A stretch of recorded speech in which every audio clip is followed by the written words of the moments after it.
No one noticed her when she entered the house every morning. She cleaned the floors, washed the dishes, and left quietly like she never existed. But what if I told you that the same woman, once ignored and underestimated, would one day sit behind a government desk, wearing authority, respect, and pride? This is not just a success story.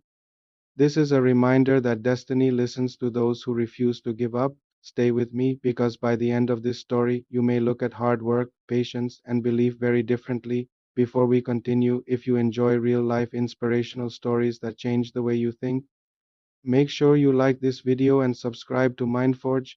It really helps the channel grow and brings you more powerful stories like this one. Now let's begin. Her name was Aisha. She was born in a small town where dreams were limited and expectations were even smaller. Her father was a daily wage worker and her mother worked in other people's homes. Education was never a priority in her family. Not because they didn't value it, but because survival came first. When Aisha was just 12 years old, her father passed away. Overnight, her childhood ended. The responsibility of supporting the family fell on her young shoulders. She left school and started working as a maid in a nearby city. Every morning before sunrise, she would walk long distances to reach the houses where she worked.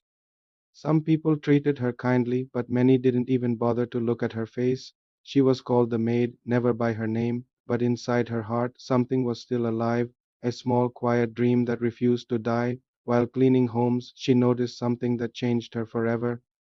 The children in those houses studied, complained about homework, and talked about their future, government jobs, officers, doctors, engineers. Aisha listened silently while scrubbing floors. Every word stayed with her. At night, after finishing her work, she borrowed old books from neighbors. She studied under a dim light, tired but determined. There were days she felt like quitting. Her body ached, her mind was exhausted, and society kept reminding her of her place. People laughed when she said she wanted to study again. Some said, "You are a maid, be realistic." But Aisha had learned something important early in life. Reality can be changed by those brave enough to challenge it. She enrolled in night school. Working all day and studying all night became her routine. Sleep was a luxury she could not afford.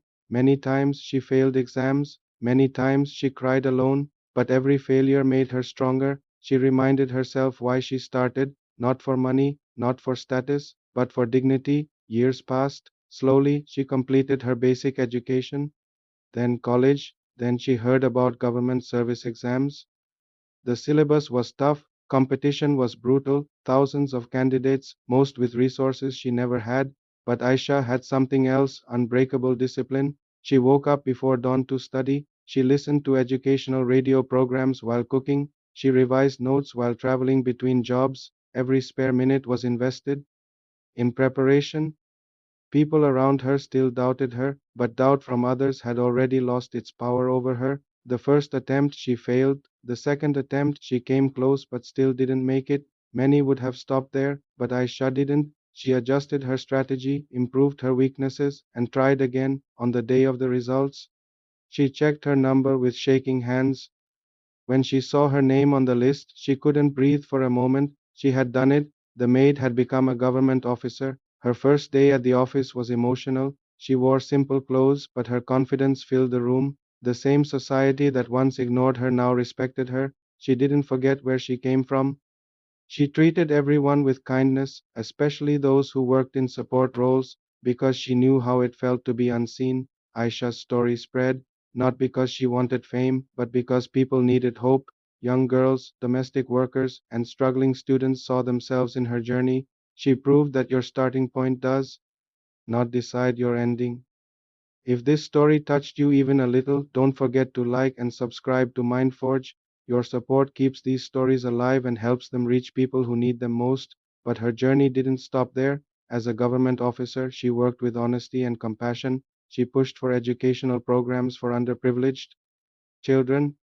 She spoke openly about her past, not with shame, but with pride, because her past was her power. There will always be voices telling you that you are not enough, that your background defines you, that your dreams are too big. But remember, Aisha, remember that persistence beats privilege, effort beats excuses, and belief beats fear. Near the end of this video, I want to ask you something. How many dreams have you postponed because someone told you it wasn't possible? How many times have you underestimated yourself?